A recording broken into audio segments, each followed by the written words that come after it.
Welcome to CCG Global Dialogue, live from CCG head office here in Beijing. Let me quickly introduce our key guest today.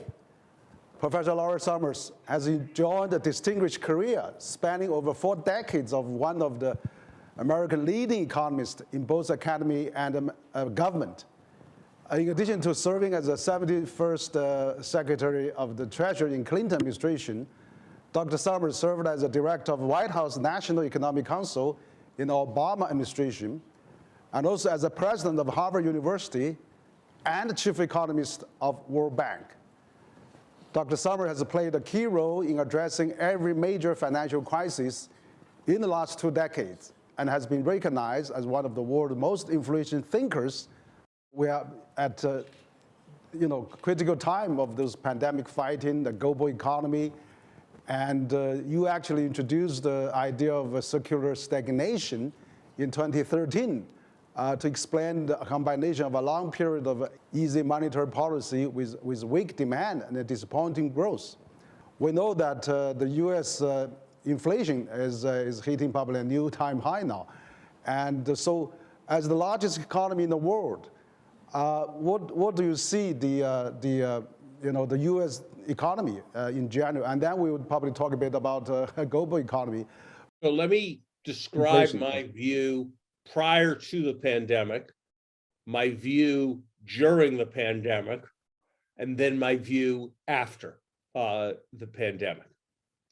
What I foresaw in 2013 was that the world economy had changed quite profoundly.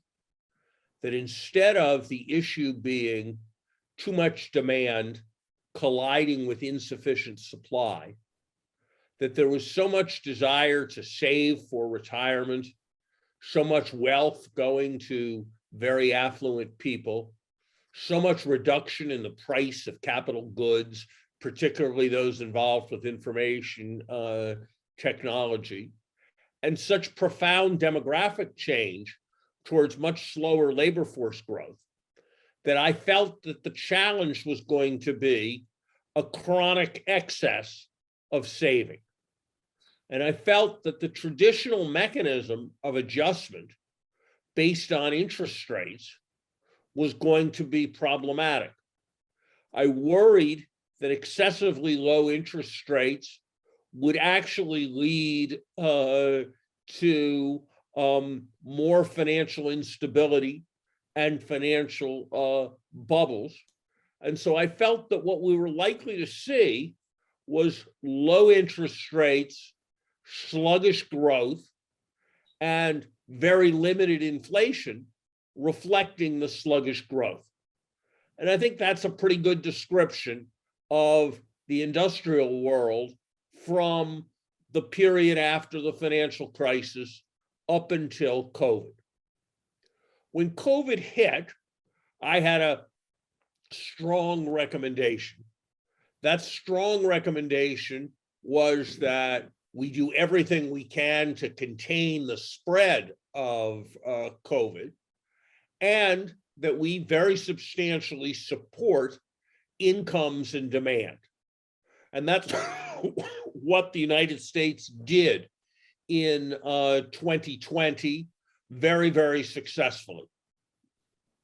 By the time we got to 2021, it was pretty clear that the US economy, anyway, was recovering and recovering at a fairly rapid rate.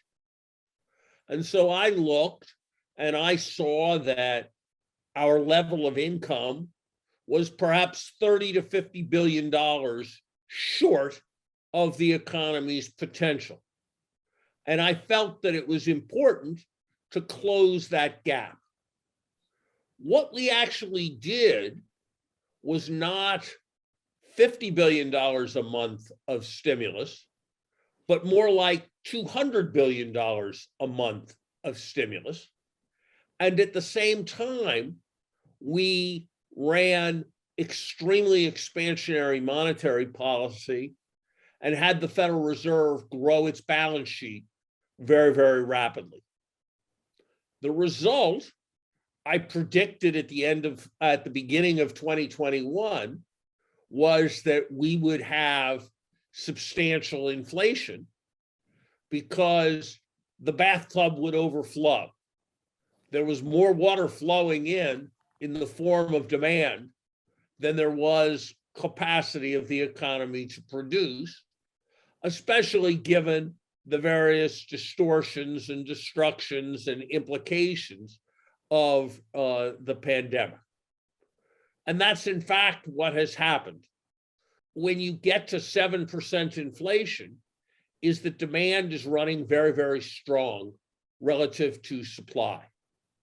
And that unless an effort is made successfully to balance supply and demand, we will have continuing high inflation and possibly even accelerating inflation. And therefore, it was my view, going back to last spring, that monetary policy needed to start adjusting its path to recognize that overheating was our economic problem, and that fiscal policy needed to be conducted in ways that would reduce stimulus rather than increase stimulus. Unfortunately, my advice was a minority opinion, and policymakers followed what was a majority consensus opinion that inflation would be entirely transitory and wouldn't be a serious problem. And so we now find ourselves with much more rapid wage growth, much more rapid price growth, and a great deal of anxiety about inflation. The priority now, in my view, has to be on reducing the overheating of the economy. That's going to make a set of substantial challenges for the Federal Reserve. I do think that the fact that real interest rates for 10 years, even for 30 years, are negative is telling us something quite profound, which is that secular stagnation is something that is in remission, not something that has been ultimately cured. And I think that we are going to have to think very hard about the right kinds of policy approaches for the medium term. But if we don't deal with the inflation that we have right now, I think we're likely to have even larger problems in the future. And actually, the annual inflation rate in the U.S. has scored to the 40 years new high in the last months of 2021, accelerating to 7%. So that, will probably impact the world and also, of course, the U.S. economy. So that's probably every country is watching on that. Let's talk a bit on the world economy. Actually, about 10 days ago, we had an event with the World Bank. The new Prospect Global Economy Report was released with CCG and the World Bank. So what do you see the world economy out of this, stagnation of, inflation in the U.S. and then, what's, the World Bank actually lowered the forecast for all the economies? Let me say, Henry, that I have learned to have enormous respect for China and for Chinese policymakers and people from the West who see problems and then think that China is going to run into all kinds of difficulty, have a history of not turning out to be right. So it's very difficult to judge what's going to happen in China.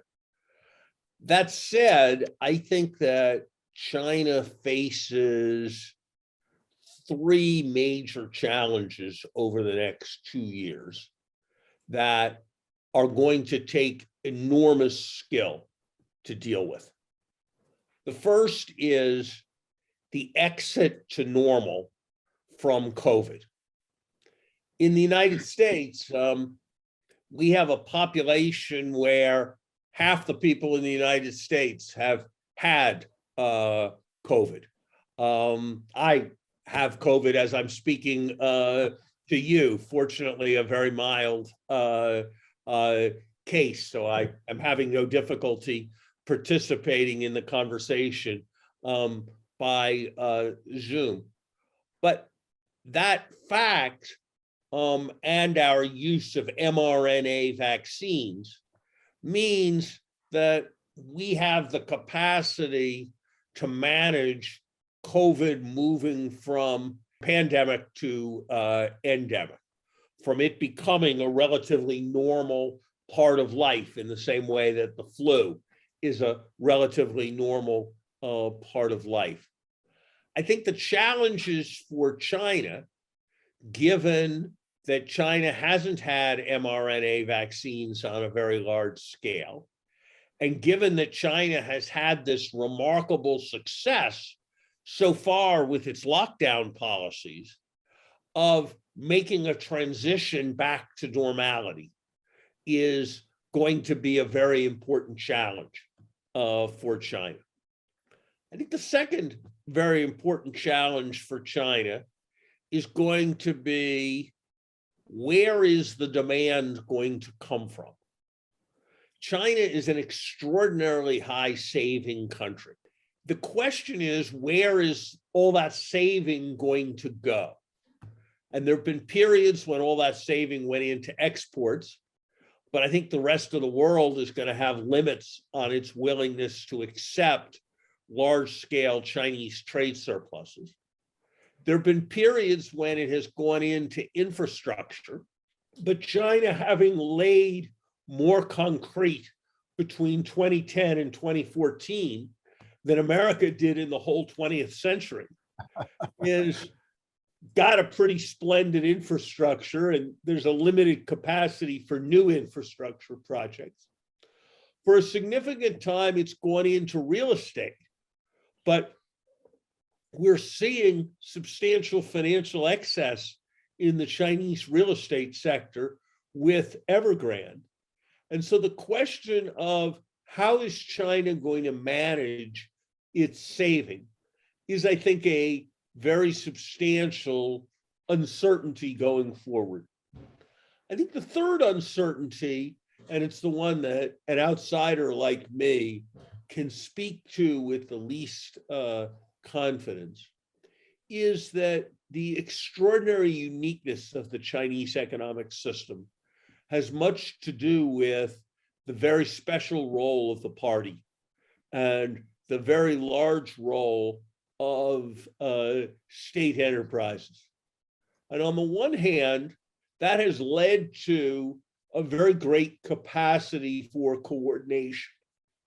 On the other hand, it has led to substantial political elements in the economy. And the question of balancing state and market going forward in a period where it appears that the state is wanting to assert a greater control, both through more channeling of capital to state enterprises and more extensive regulation of private enterprises, what that will mean for initiative, entrepreneurship, and growth is, I think, not entirely clear. So I think that just as we have substantial challenges in the years ahead, China has substantial challenges. You know, how we strike a balance between this zero tolerance and open up the economy and to the world, you know, so people can start to come. China is now having this Beijing Winter Olympic now. I think we are experimenting some of those openness, and hopefully we will get more, get into international pattern as time goes on. I think you're right, but you know, in China it's a unique model, you know, where SOE play a lot of role as well. But of course there's a challenge, how do we can really stimulate entrepreneurship and strike a balance. You're absolutely right, you know, we need to find that balance.